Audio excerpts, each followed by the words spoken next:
On est le 13 octobre et c'est Octobre Rose. Nous sommes encore à Drancy, pour C'est près de chez vous, c'est à Drancy, où on va parler d'un sujet qui nous tient tout à cœur, c'est le cancer du sein. Alors comment s'est organisé cet événement, Régine ? Cet événement est organisé par la politique de la ville, qui a un service de la ville, et moi je suis à l'atelier santé-ville de ce service. Bonjour Olivier. Bonjour.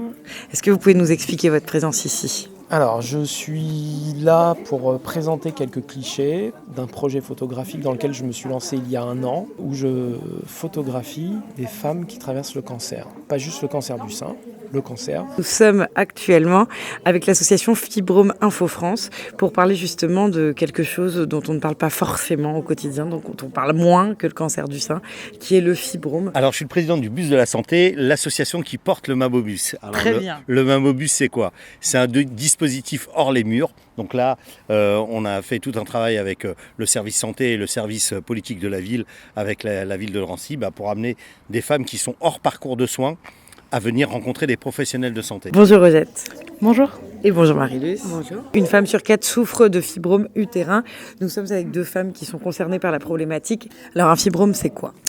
Alors un fibrome, tout d'abord, c'est une excroissance qui peut se développer à l'intérieur de l'utérus ou sur la paroi de l'utérus. C'est une maladie très complexe avec multiples symptômes qui vont des hémorragies pendant les règles, aux hémorragies en dehors des règles, avec des caillots.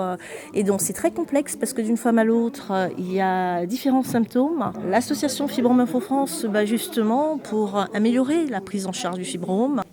Et du coup, au niveau des petites brochures qui sont là, qu'est-ce qu'elles vont apprendre ?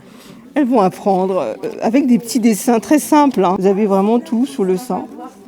Et le dépistage, en quoi ça consiste. Et pour faire tomber les appréhensions, il y a aussi des petites brochures en forme de dessin animé toujours, mais vraiment avec beaucoup de dessins, avec très peu de texte, de façon à ce que les personnes puissent le comprendre, même si elles ne parlent pas français. Alors comment ça se passe quand on arrive au Mamobus ?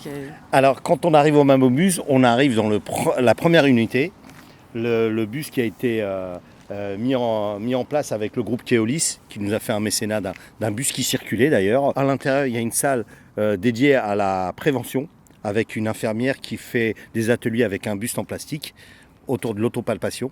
Dans la foulée, les femmes ont une visite avec le médecin. Donc là, aujourd'hui, c'est un gynécologue qui est avec nous. Et à partir de là, le gynécologue décide ou pas de la faire monter dans le semi-remorque, où là, le semi-remorque est équipé d'un mammographe, d'un échographe s'il y a besoin, et une salle d'interprétation avec le radiologue sur place. À partir de quel âge il faut commencer à aller régulièrement faire une mammographie ? Écoutez, pour ça, il n'y a pas vraiment d'âge, mais on dit, le risque, c'est entre 50 et 74 ans pour les femmes. C'est pour ça qu'on fait le dépistage organisé entre 50 et 74. Mais aussi, dans la famille, si on a des risques dans la famille, effectivement, il faut commencer à l'âge de 30 ans, faire une consultation gynécologique. Qu'est-ce que vous pouvez nous dire un petit peu sur votre parcours du combattant et en plus d'une grossesse avec un fibrome, comment est-ce que vous avez réussi à surmonter tout ça ? Alors j'ai une grossesse assez compliquée. J'ai découvert mes fibromes à l'âge de 26 ans, donc une grosse fatigue et donc, je suis tombée enceinte quelques années plus tard. À 5 mois et demi, j'ai dû être alitée parce que j'avais le col qui était déjà ouvert à 14. Et j'ai eu deux menaces de grossesse, d'accouchement prématuré. Vous pouvez nous expliquer un petit peu comment ça s'est passé ? Est-ce que vous avez fait un appel à participation ? Est-ce que vous les avez rencontrés dans un cadre particulier ? Oui, au début, j'ai contacté des personnes qui étaient en traitement par le biais d'hôpitaux, en l'occurrence Gustave Roussy, l'Institut Gustave Roussy à Villejuif. Et puis après, les femmes... étant au courant que quelqu'un s'était lancé dans un projet comme ça, me contacte d'elle-même pour me proposer de poser pour moi. Et on travaille à mettre les quartiers prioritaires en ligne aussi, en fait. Un dispositif qui travaille globalement sur la prévention santé, dans les quartiers prioritaires uniquement. Moi, c'est un peu différent. Je sais que j'ai des fibromes depuis l'âge d'environ 45 ans. Beaucoup, des petits dans l'utérus qui ne m'ont heureusement jamais gênée en rien. J'ai eu un enfant sans problème. Je me suis rendu compte plus tard que j'étais même hyper fertile. Par contre, J'en avais un sur l'ovaire en 2010, il faisait 1 ou 2 cm. En 2021, quand on me l'a enlevé, il en faisait 8 et quelques. C'est un dispositif qu'on est en train de mettre en place sur l'Île-de-France. Donc on était dans le 78, on retourne dans le 78, 93 avec le PT, on a fait le 95 et le 91. Voilà. Donc c'est un projet pilote pour l'instant. Comment a commencé l'aventure ? Comment a commencé l'aventure ? En fait, un constat très simple, le retour des mamans des quartiers sur le frein au dépistage, le frein financier dans un premier temps, la peur d'aller se faire dépister. Est-ce qu'on va prendre une mauvaise nouvelle ? Donc ce constat-là, nous on s'est dit il y a des choses à faire hors les murs. Au niveau des pourcentages un petit peu de détection par le Mamobus, est-ce qu'on peut estimer ? Sur chaque journée, on arrive à dépister entre 1 et 3 personnes à qui on dit qu'il faut des examens complémentaires. Ça ne veut pas dire qu'elle est malade, mais il y a juste besoin d'être sûr qu'il n'y ait pas d'autres soucis. Est-ce que vous pouvez nous décrire un des portraits en particulier, une rencontre, une des photos qui vous marque plus que les autres, entre guillemets ? Une des photos, par exemple, on va parler du portrait d'Edith. Edith est une jeune femme qui a traversé le cancer du sein, avec les traitements de chimiothérapie, de radiothérapie, de mastectomie et de reconstruction. On voit qu'elle a été reconstruite. Et du coup, cette photographie est forte de sens parce qu'on la voit manger un crabe. Et comme elle me disait, le crabe a failli me bouffer, et ben c'est moi qui le bouffe. Comment vous êtes arrivé à faire ce projet ?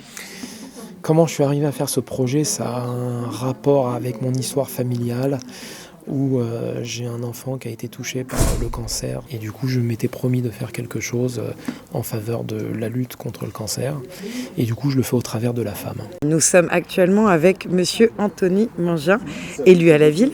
Vous pouvez nous dire un petit peu d'où est partie cette initiative et qu'est-ce que vous en pensez ?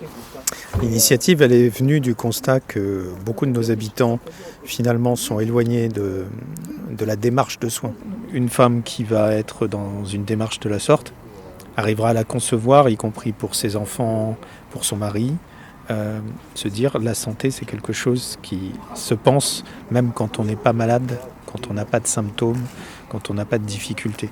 Il vaut mieux y penser avant qu'ensuite réagir trop tard. Faites-vous dépister, n'oubliez pas que la peur n'évite pas le danger et qu'il y a de formidables associations qui sont là pour venir vous accueillir, tout vous expliquer et que vous n'êtes pas seul dans vos démarches. Il n'y a pas que le cancer du sein, malheureusement.